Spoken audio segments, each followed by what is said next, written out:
मेरठ हत्याकांड, मीडिया का दलाली गेम, ब्राह्मणवाद और जातिवादी मानसिकता। मेरठ का सबसे सनसनीखेज और मर्डर केस। दोस्तों, मेरठ में एक खौफनाक हत्याकांड हुआ। मुस्कान रस्तोगी ने अपने प्रेमी साहिल शुक्ला के साथ मिलकर अपने पति सौरभ राजपूत की हत्या कर दी। शव के टुकड़े कर ड्रम में डाला और हिमाचल घूमने चले गए। लेकिन असली खेल यहाँ शुरू होता है। मीडिया किसे बचाने की कोशिश कर रही है। मुस्कान को खतरनाक खलनायक दिखाया जा रहा है। साहिल को सिर्फ प्रेमी बताकर उसे अपराधी के रूप में नहीं दिखाया जा रहा है। मीडिया का ब्राह्मणवादी रवैया अपराधी के जाति के आधार पर रिपोर्टिंग करता है।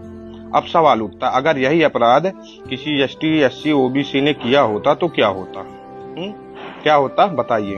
हत्या की पूरी सच्चाई। इस केस में 3 लोग थे। सौरभ राजपूत पति, जो बहुत अच्छे आदमी थे, जिसकी हत्या हुई। मुस्कान रस्तोगी पत्नी, जिसने हत्या की साजिश रची। साहिल शुक्ला प्रेमी, जो हत्या में शामिल था। इन दोनों मुस्कान और साहिल ने मिलकर सौरभ को मारा और शव के टुकड़े कर सीमेंट में भर दिया। उसके बाद मजे से घूमने चले गए। अब आते हैं असली मुद्दे पर। मीडिया इस केस में जातिवाद का खेल कैसे खेल रही है। अगर अपराधी दलित होता तो? अब सोचिए, अगर यही हत्या किसी दलित या पिछड़े वर्ग से आने वाले किसी व्यक्ति ने की होती तो क्या होता? मीडिया इसे हिंदू संस्कृति पर हमला बताती। दलित आरोपी होता तो उसे पूरे समाज को बदनाम किया जाता। टीवी पर बहस चलती, इनकी जाति की मानसिकता ही क्रिमिनल होती है, ऐसा वैसा।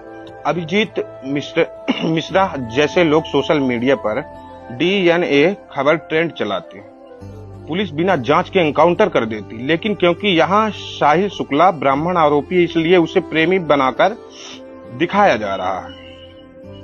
मनुस्मृति में लिखा है, अगर शुद्ध ब्राह्मण का अपमान करे तो उसकी जीभ काट दो। ब्राह्मण कोई भी अपराध करे तो भी वह पूजनीय होता। मतलब ब्राह्मण कोई भी अपराध करे तो भी वह पूजनीय होता। यह मानसिकता आज की मीडिया और न्याय व्यवस्था में भी दिखती है। ब्राह्मण अपराध करे तो गलती माफ, दलित करे तो पूरा समाज अपराधी। मीडिया की दलाली और ब्राह्मणवाद।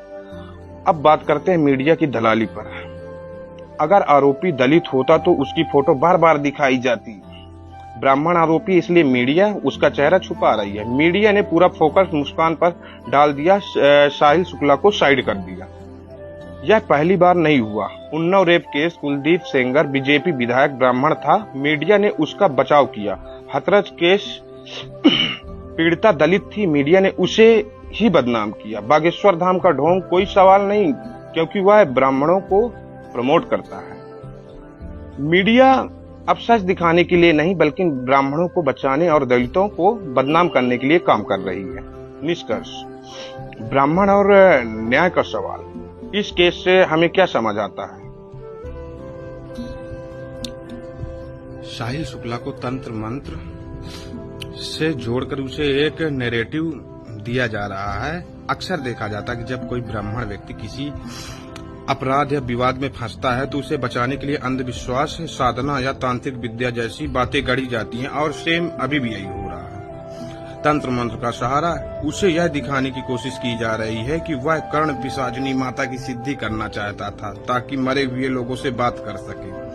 यह एक अजीब ड्रामा और भ्रामक एंगल है, जिससे असली मुद्दे को भटकाया जा सके।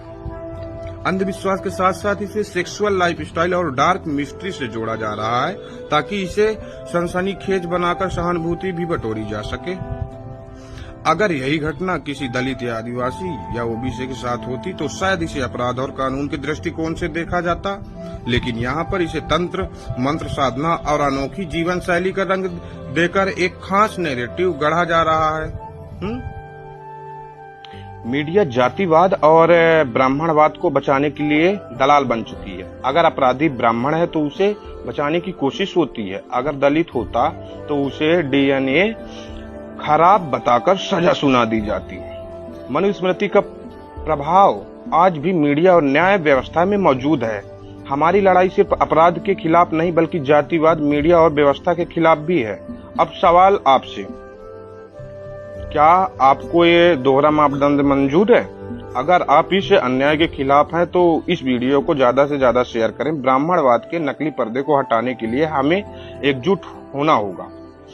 जय प्रकृति जय मानवता। मैं अजय वास्तविक।